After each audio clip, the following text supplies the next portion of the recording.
할렐루야. 오늘 이 저녁 하나님께 예배하는 여러분들을 축복합니다. 하나님 앞에 무릎 꿇은 여러분들 가운데 하나님의 은혜와 또한 하나님의 만져주심이 오늘도 충만하시기를 소망합니다. 기도하겠습니다. 아버지 하나님, 우리를 하나님의 귀한 백성으로 불러주시고 또한 이 예배의 자리에 모아주심을 감사합니다. 아버지 하나님, 주님께서 기뻐하시는 영과 진리로의 예배를 드리기를 원합니다.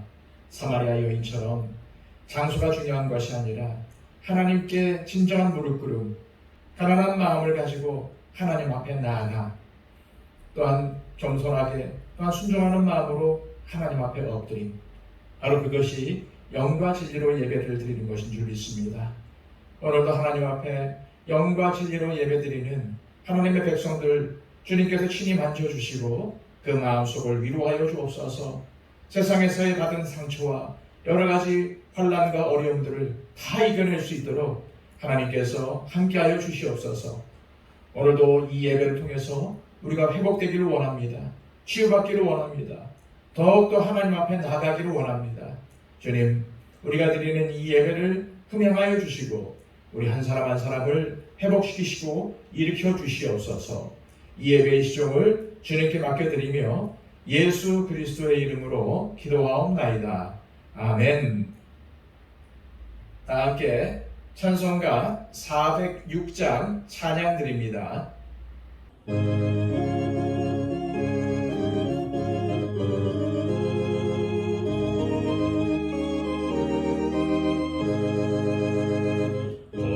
내 영혼 편히 쉴 곳과 풍랑이로도 안전한 도로 폭풍까지도 다스리시는 주의 영원한 팔 의지해 주의 영원하신 팔 함께하사 항상 나를 붙드시니 어느 곳에 가든지 요동하지 않음은 주의 팔을 의지함이라. 세상 친구들 나를 버려도 예수는 함께 동행함으로 주의 은혜가 충만하리니 주의 영원한 팔 의지해 주의 영원하신 팔 함께하사 항상 나를 붙드시니 어느 곳에 가든지 요동하지 않음은 주의 팔을 의지함이라. 나의 믿음이 연약해져도 미리 예비한 힘을 주시며 위태할 때도 환도하시니 주의 영원한 팔 의지해 주의 영원하신 팔 함께하사 항상 나를 붙드시니 어느 곳에 가든지 요동하지 않음은 주의 팔을 의지함이라. 능치 못한 것 주께 없으니 나의 일생을 주께 맡기면 나의 모든 짐 대신 지시는 주의 영원한 팔 의지해 주의 영원하신 팔 함께하사 항상 나를 붙드시니 어느 곳에 가든지 요동하지 않음은 주의 팔을 의지함이라. 찬송가 하나 더 부르겠습니다.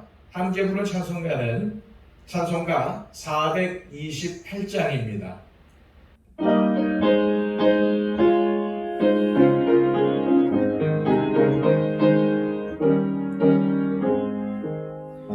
내 영혼의 햇빛 비치니 주 영광 찬란해.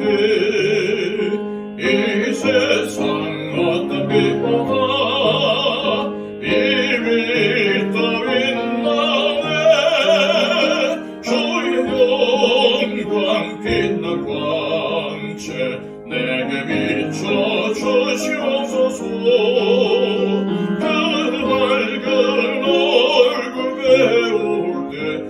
내 영혼 기쁘다. 내 영혼엔 노래 있으니 주 찬양합니다. 주 귀를 기울이시사 다 듣고 계시네. 주의 영광 빛난 광채 내게 비춰 주시옵소서. 그 밝은 얼굴 배울 때 나의 영혼 기쁘다. 내 영혼의 봄날 되어서 주 함께 하실 때 그 평화 내게 깃들고 좋은 해 꽃피네. 주의 영광 빛난 광채 내게 비춰 주시옵소서. 그 밝은 얼굴 배울 때 나의 영혼 기쁘다.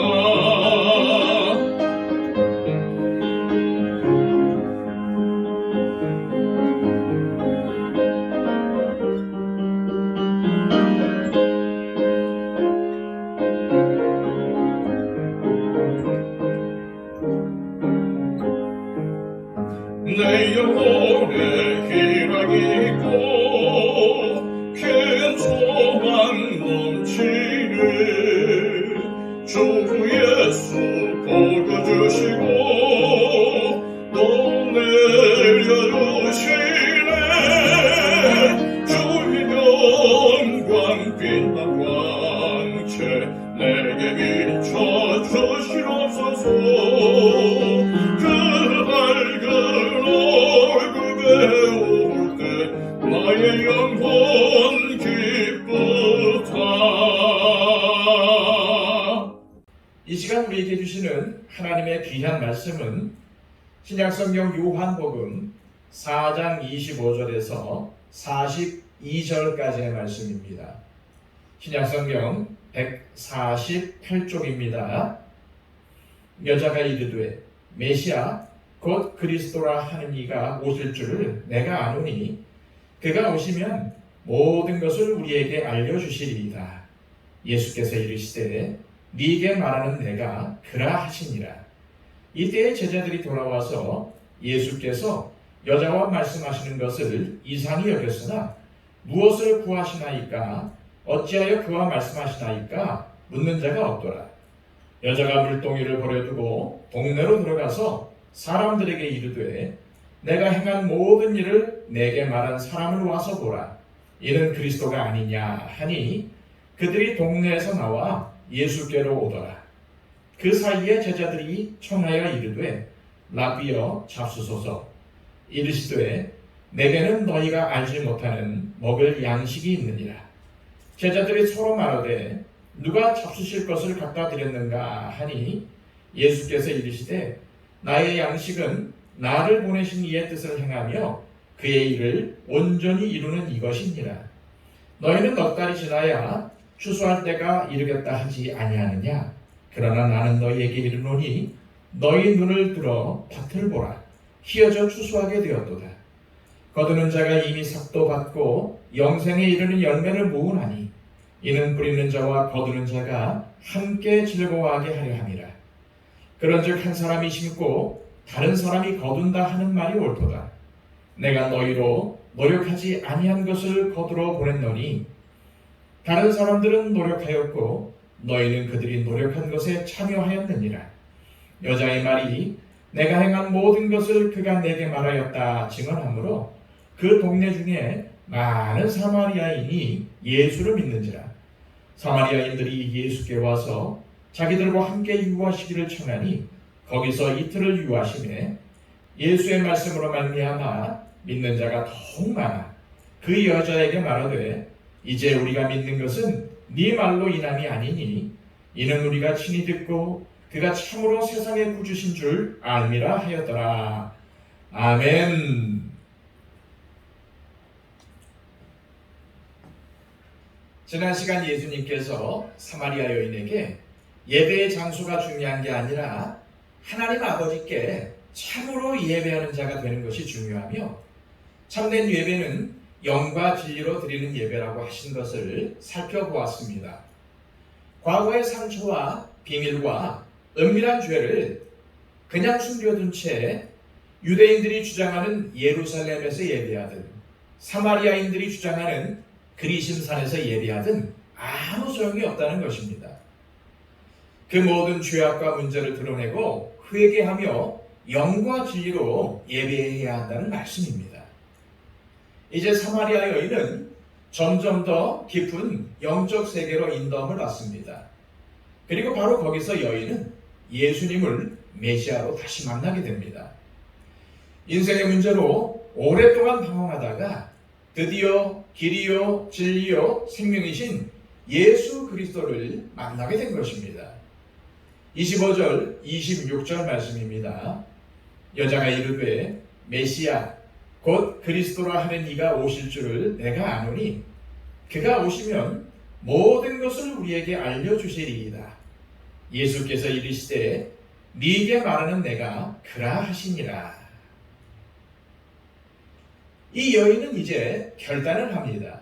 메시아 곧 그리스도가 오시면 그분 앞에서 제가 마음을 고쳐먹고 변화되겠습니다. 그러자 예수님이 말씀하십니다. 내가 바로 그 사람이다.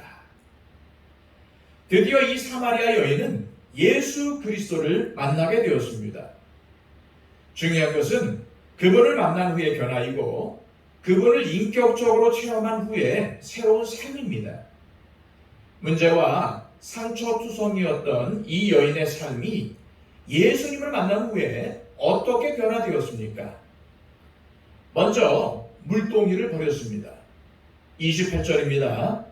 여자가 물동이를 버려두고 동네에 들어가서 사람들에게 이르되 예수님을 만나 인생의 모든 문제가 회복된 여인은 물동이를 버렸습니다. 이 물동이는 자신의 빈 마음을 채우기 위한 여인의 노력을 상징합니다. 이 여인은 많은 문제와 상처를 안고 있었음에도 불구하고 채워지지 않는 삶의 필요를 채우기 위해 매일 우물가를 찾았습니다. 그토록 사람들을 만나기 싫었고 마주치기도 싫어서 땡볕인 정오 시간에 혼자 나왔지만 그 물동이는 결코 포기할 수 없는 것이었습니다. 함께 살았던 6명의 남자들도 자신의 마음을 채워주지 못했기 때문에 이 여인은 계속해서 물을 기르러 와야 했습니다. 그런데 예수님을 만나서 모든 것이 채워지고 나니까 이전에는 그토록 절박했던 것들이 이제는 더 이상 중요하지 않았습니다. 그래서 그녀는 미련 없이 물동이를 버려두고 갈 수 있게 된 것입니다. 둘째, 동네로 들어갔습니다. 예수님을 만난 여인은 어디로 갑니까? 놀랍게도 동네로 들어갑니다. 동네에는 자신의 과거를 아는 사람들이 많이 있습니다. 그 사람들은 지금까지 자기가 그토록 피하고 싶었고 마주치기도 원치 않았던 사람들입니다. 그런데 놀랍게도 사마리아 여인은 그들에게로 나간 것입니다. 그렇습니다. 이처럼 예수님을 제대로 만나게 되면은 다른 사람들과의 관계가 좋아집니다. 예수님을 만났는데 다른 사람들과의 관계가 더 나빠진다면 그것은 정말로 만난 것이 아닙니다. 예수님을 정말로 만났으면 안 좋던 관계도 좋아져야 합니다. 그것이 바로 진짜입니다. 왜냐하면 예수님을 진정으로 만난 사람은 이웃만이 아니라 원수도 사랑하시고 자신을 죽이는 사람들까지도 용서하시고 사랑하신 예수님의 인격과 성품을 받았기 때문입니다. 셋째로 예수님을 전했습니다. 29절 30절 말씀입니다. 내가 행한 모든 일을 내게 말한 사람을 와서 보라. 이는 그리스도가 아니냐 하니 그들이 동네에서 나와 예수께로 오더라. 예수님을 만난 여인은 예수님을 메시아로 전하는 복음 전파자가 되었습니다. 이 여인이 예수님을 전하자 마을 사람들이 예수님께로 나오게 됩니다.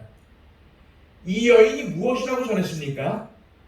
나의 행한 모든 일을 내게 말한 사람을 와 보라. 이는 그리스도가 아니냐. 이 여인은 지금까지 자기가 행한 모든 일을 꼭꼭 숨기고 싶었습니다. 그래서 사람들도 안 만나고 숨어 지냈습니다.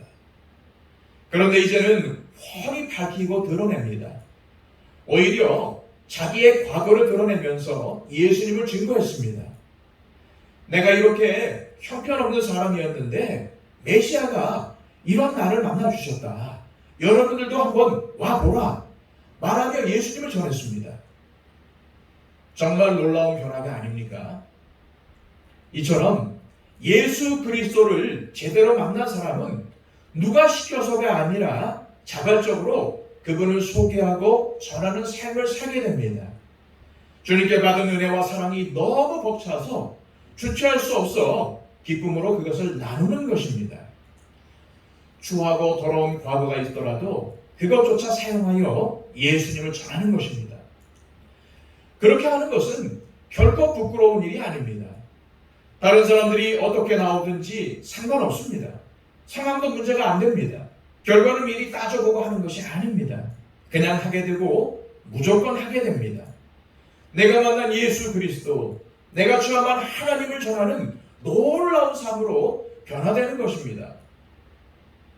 한 주종뱅이가 있었습니다.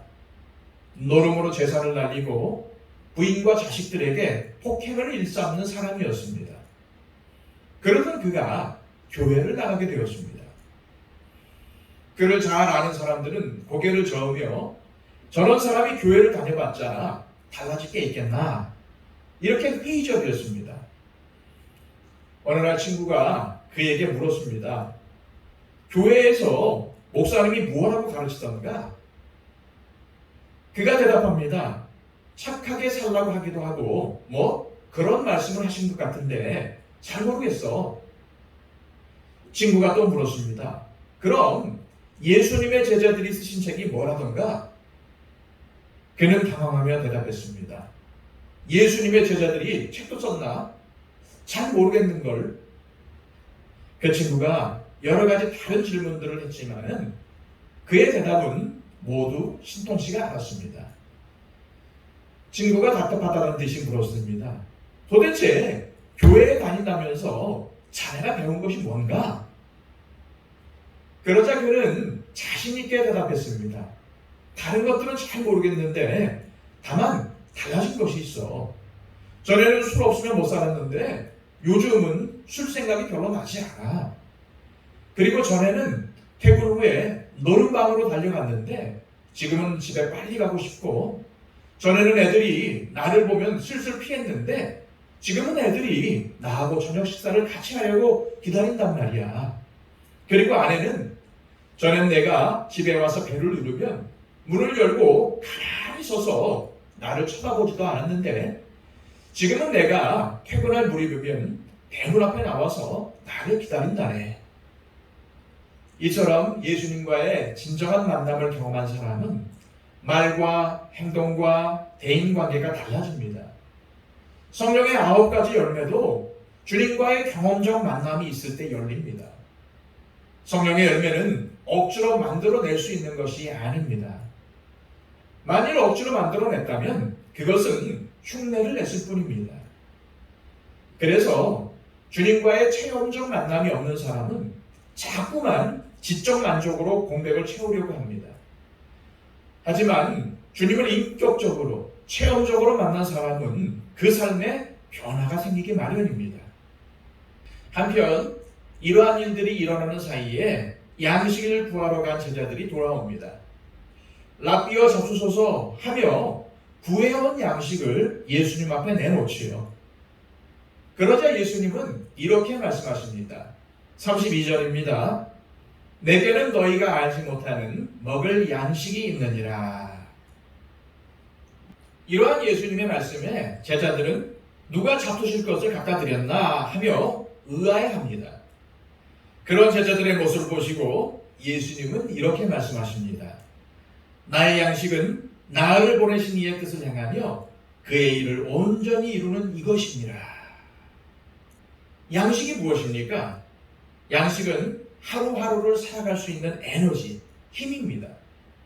양식을 먹지 않으면 힘을 쓸 수 없고 결국에는 죽게 됩니다. 제자들이 구해온 양식을 내놓자 예수님은 조금은 이해하기 힘든 말씀을 제자들에게 하셨습니다. 내게는 너희가 알지 못하는 먹을 양식이 있느니라. 그러면 제자들이 알지 못하는 예수님의 먹을 양식이 무엇입니까? 오늘 34절에서 잘 말씀해 주십니다. 예수께서 이르시되 나의 양식은 나를 보내신 이의 뜻을 행하며 그의 일을 온전히 이루는 이것이니라. 이 말씀에서 나의 양식과 나를 보내신 이의 뜻을 행하는 것, 그리고 그의 일을 온전히 이루는 것은 모두 같은 의미입니다. 예수님의 양식은 예수님을 보내신 하나님의 뜻을 행하는 것인데 하나님의 뜻이 무엇입니까? 그것은 뒤에 살펴볼 요한복음 6장 40절에 잘 나타나 있습니다. 내 아버지의 뜻은 아들을 보고 믿는 자마다 영생을 얻는 이것이니 마지막 날에 내가 이를 다시 살리리라 하시니라. 하나님의 뜻은 자기 백성들이 예수 그리스도를 통하여서 영생을 얻는 것, 곧 구원을 얻는 것입니다. 그리고 그러한 하나님의 뜻을 온전히 이루는 것이 예수님의 양식입니다. 그런데 그것이 어떻게 양식이 될 수 있겠습니까? 그것이 어떻게 예수님에게 힘이 되고 에너지가 될 수 있겠습니까? 그것이 예수님에게 양식이 되는 이유는 예수님이 이 세상에 보내심을 받은 의미가 거기에 있기 때문입니다. 요한복음 3장 17절입니다. 하나님이 그 아들을 세상에 보내신 것은 세상을 심판하려 하심이 아니요 그로 말미암아 세상이 구원을 받게 하려 하심이라. 그렇습니다. 하나님의 뜻을 행하고 그것을 온전히 이루시는 것이 예수님께는 양식이고 에너지고 힘이고 보내심을 받은 의도입니다. 그런데 그 일을 온전히 이루는 방법이 무엇입니까? 바로 그것은 십자가를 지는 것입니다. 모욕을 당하고 채찍에 맞으며 우리의 죄악을 고스란히 계속하는 것입니다. 그리고 예수님은 십자가에서 마지막으로 이렇게 말씀하셨습니다. 다 이루었다. 예수님이 내게는 너희가 알지 못하는 먹을 양식이 있느니라 라는 말씀을 하신 때는 사마리아 사람들이 한 여인이 전한 복음을 듣고 예수님께 나아오던 때였습니다. 예수님은 자기를 향하여 나아오고 있는 사마리아 사람들을 바라보시면서 제자들에게 이 말씀을 하셨던 것입니다. 우리도 가끔 안 먹어도 배부르다 라는 말을 합니다. 어느 때에 이러한 말을 합니까? 무언가 흡족한 일이 있을 때, 뭔가 의도하고 계획한 일들이 잘 될 때 그런 말을 합니다. 예수님이 아무것도 드신 것이 없음에도 불구하고 사마리아 사람들이 여인이 전한 복음을 듣고 예수님 앞으로 나아오는 모습을 보시고는 제자들에게 내게는 너희가 알지 못하는 먹을 양식이 있다라고 하신 것입니다. 그렇다면 저와 여러분들의 양식은 무엇입니까? 사람들은 대부분 좋은 것 먹고 배불리 먹는 것을 바랍니다. 그러나 적어도 우리의 양식은 먹는 것에만 있는 것은 아닙니다. 예수님께서 세례를 받으신 후 마귀에게 시험을 받으시기 위해 광야에 가셔서 40일을 금식하셨습니다. 첫 번째 아담이 실패한 마귀의 시험을 두 번째 아담이 되시는 예수님께서 통과하시면서 공생애를 시작하시기 위함이었습니다. 마귀의 첫 번째 시험은 돌들로 떡덩이가 되게 하라 하는 시험이었습니다. 그때 예수님은 사람이 떡으로만 살 것이 아니요 하나님의 입으로부터 나오는 모든 말씀으로 살 것이라 답하심으로써 마귀의 시험을 당당히 이겨내셨습니다. 예수님의 이 말씀은 우리의 진정한 양식은 세상의 떡이 아니라 하나님의 말씀이어야 함을 분명히 하신 것입니다. 그런데 예수님의 이 말씀은 신명기 8장 3절을 인용한 것입니다. 너를 낮추시며 너를 줄이게 하시며 또 너도 알지 못하며 네 조상들도 알지 못하던 만나를 네게 먹이신 것은 사람이 떡으로만 사는 것이 아니요 여호와의 입에서 나오는 모든 말씀으로 사는 줄을 네가 알게 하려 하심이니라. 그런데 이 구약의 말씀을 신약에서 그대로 성취한 사건이 있습니다. 요한복음 6장을 보면 예수님께서 오병이어의 기적을 베푸셨습니다. 그리고 그 기적에 대한 의미를 설명하시면서 이렇게 말씀하십니다. 예수께서 이르시되 나는 생명의 떡이니 내게 오는 자는 결코 줄이지 아니할 터이요 나를 믿는 자는 영원히 목마르지 아니하리라. 결국 예수를 믿는 우리들의 양식은 예수님입니다. 그래서 예수님은 요한복음 6장 27절에서 이렇게 말씀하신 것입니다. 썩을 양식을 위하여 일하지 말고 영생하도록 있는 양식을 위하여 하라. 이 양식은 인자가 너희에게 주리니 인자는 하나님 아버지께서 인치신 자니라. 이것을 구약에서는 광야에서 만나를 주신 사건으로 예표하여 보여주셨던 것입니다. 그런데 아까 신명기 8장 2절에서 본 것처럼 하나님께서 이스라엘 백성들에게 만나를 주신 이유는 이스라엘 백성들이 하나님의 말씀에 순종하며 사는가 아닌가를 보시기 위해서 주셨던 것입니다. 다시 한번 강조하지만 우리의 양식은 무엇입니까? 예수님입니다. 그 예수님께서 하신 말씀들을 순종하며 사는 것이 우리의 양식입니다. 하나님께서 광야에서 40년 동안 이스라엘 백성들에게 만나를 주신 것은 그들이 하나님의 말씀에 순종하는 것을 보시기 위함인 것처럼 광야 같은 우리의 인생길 가운데서 때때로 당하는 어려움과 고난은 우리가 우리의 양식 되시는 예수님을 믿는 믿음으로 살고 있는가를 보시기 위함입니다. 이것을 잊지 마시고 늘 예수님을 믿는 믿음으로 이겨내시기를 바랍니다. 제자들 향해 당신의 양식이 무엇인지를 말씀하신 후 예수님은 또 이렇게 말씀하십니다. 35절입니다. 너희는 넉 달이 지나야 추수할 때가 이르겠다 하지 아니하느냐? 그러나 나는 너희에게 이르노니 너희 눈을 들어 밭을 보라. 희어져 추수하게 되었도다. 여기서 넉 달이 지나야 추수할 때가 이르겠다라는 말은 유대인들의 속담입니다. 무슨 일이든지 다 때가 있다는 의미입니다. 그런데 예수님은 너희 눈을 들어 밭을 보라. 희어져 추수하게 되었도다 라고 말씀하십니다. 무슨 말씀입니까? 더는 지체할 시간이 없다는 말씀입니다. 그렇다면 예수님이 이 말씀을 하실 때에 제자들의 눈에는 무엇이 보였겠습니까? 예수님 앞으로 나오고 있는 수많은 사마리아 사람들이 보였을 것입니다. 바로 그 사마리아 사람들을 보면서 예수님은 제자들에게 말씀하신 것입니다. 너희는 넉 달이 지나야 추수할 때가 이르겠다 하지 아니하느냐? 그러나 나는 너희에게 이르노니 너희 눈을 들어 밭을 보라. 희어져 추수하게 되었도다 라고 말합니다. 예수님은 추수해야 할 날이 얼마나 임박했는지 설명하시기 위해 이러한 비유를 드십니다. 36절입니다. 거두는 자가 이미 삭도 받고 영생에 이르는 열매를 모으나니 이는 뿌리는 자와 거두는 자가 함께 즐거워하게 하려 함이라. 삭시라는 것은 일이 끝난 후에 그 일을 한 것에 대한 합당한 대가를 받는 것입니다. 그런데 일이 끝나기도 전에 거두는 자가 이미 삭슬 받았습니다.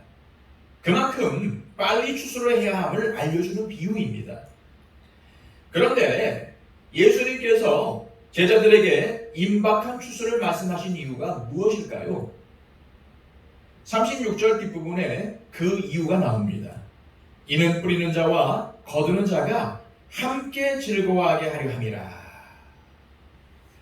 뿌리는 자와 거두는 자 모두가 함께 즐거워하게 하려고 제자들에게 빨리 추수를 하라고 명하신 것입니다. 여기서 추수와 거둔다는 것은 무엇을 의미하는 것일까요? 그렇습니다. 그것은 바로 전도와 선교를 말합니다.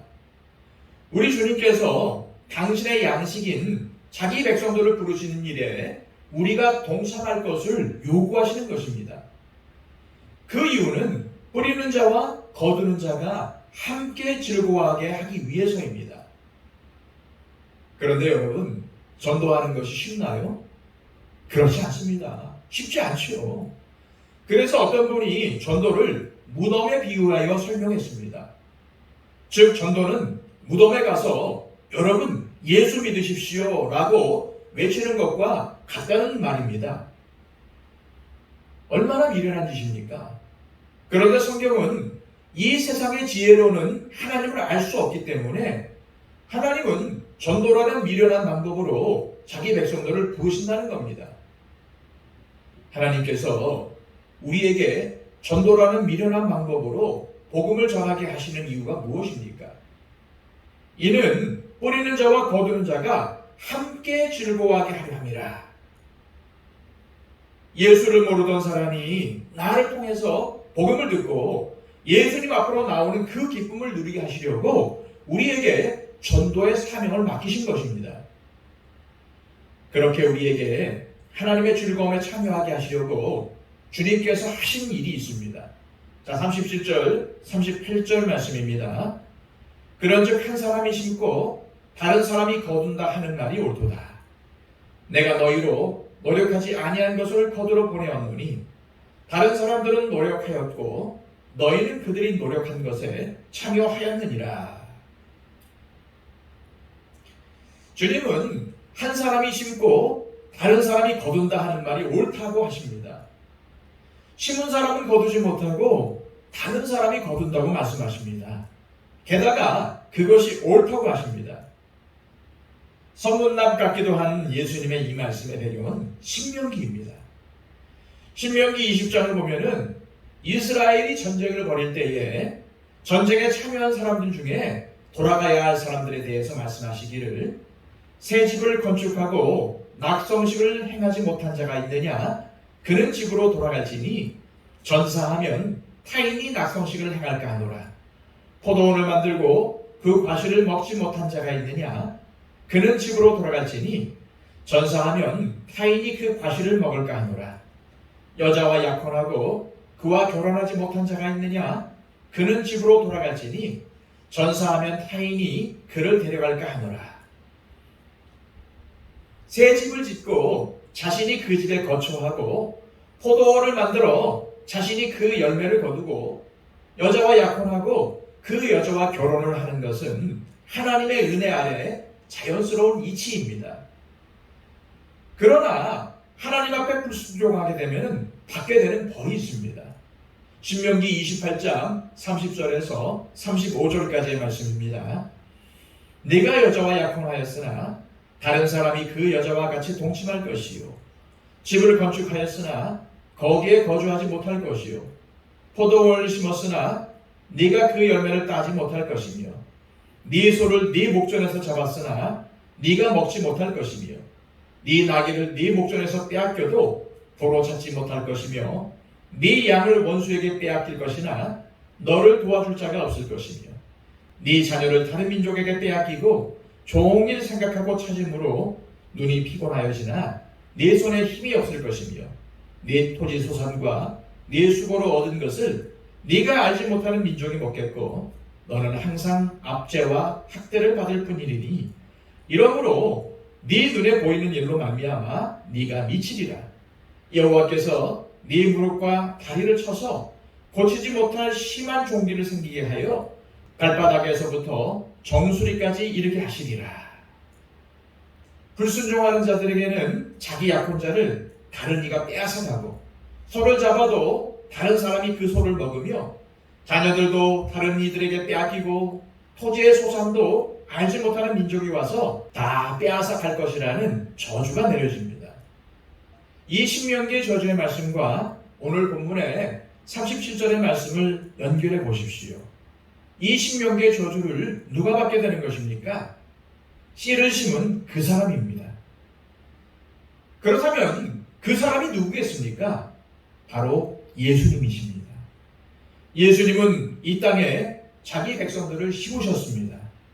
그리고 자기 백성을 위해 이 땅에 오셨고 자기 백성들의 죄를 위해 십자가에서 죽임을 당하셨습니다. 그래서 온전히 하나님의 백성이 되게 하셨지요. 그런데 영생에 이르는 열매를 누가 추수하게 하십니까? 제자들이요, 우리들이요, 전도하는 자들을 통해서 거두게 하시는 것입니다. 대신 예수님은 우리의 불순종으로 빼앗겨야 할 모든 것들을 대신 빼앗기신 것입니다. 우리가 당해야 할 수치를 대신 당하신 것입니다. 그리고 그 추수의 예로서 사마리아 여인을 두신 것입니다. 39절입니다. 여자의 말이 내가 행한 모든 것을 그가 내게 말하였다 증언하므로 그 동네 중에 많은 사마리아인이 예수를 믿는지라. 그렇게 사마리아 여인의 복음 전함을 통하여 예수님을 만난 사마리아 사람들이 예수님의 말씀을 듣고 하나님의 백성으로서 구원의 열매가 되는 것을 40절에서 42절까지의 말씀이 보여줍니다. 사마리아인들이 예수께 와서 자기들과 함께 유하시기를 청하니 거기서 이틀을 유하심에 예수의 말씀으로 말미암아 믿는 자가 더 많아 그 여자에게 말하되 이제 우리가 믿는 것은 네 말로 인함이 아니니 이는 우리가 친히 듣고 그가 참으로 세상의 구주신 줄 알미라 하였더라. 우리 주변의 사람들을 생각해 보십시오. 예수님을 믿어야 할 사람들이 얼마나 많습니까? 예수님이 필요한 사람들이 얼마나 많습니까? 그분들에게 우리가 해야 할 일은 비록 미련한 방법일지라도 예수 그리스도의 십자가를 전하는 것입니다. 그것이 비록 무덤을 향하여 예수 믿으십시오 라고 소리치는 것과 같은 미련한 짓이지만 하나님께서 택정하신 백성은 그 소리에 반응하여 무덤을 헤치고 예수님께로 오는 것입니다. 그래서 구원의 열매가 되는 것입니다. 다 함께 기도하겠습니다. 아버지 하나님, 오늘 귀한 말씀을 통해서 주님께서 십자가를 지시고 우리에게 부탁하신 사명이 무엇인지를 다시 한번 생각해 보게 되었습니다. 주님께서 오늘 우리에게 이 말씀을 주신 것은 심는 자와 뿌리는 자가 함께 기쁨을 누리게 하려 하시려고 우리에게 주신 말씀임을 믿습니다. 하나님, 우리 주변에 예수님이 필요한 사람들이 얼마나 많습니까? 예수님을 믿어야 할 사람들이 얼마나 많습니까? 비록 그것이 미련한 방법이라 할지라도 오늘도 나의 삶을 통해서 나의 입술을 통해서 예수 그리스도의 복음을 전하게 하여 주시고 예수 그리스도의 십자가 복음을 전하며 예수 그리스도의 구원을 전할 수 있도록 우리에게 힘과 용기를 허락하여 주옵소서. 예수 그리스도의 이름으로 기도하옵나이다. 아멘.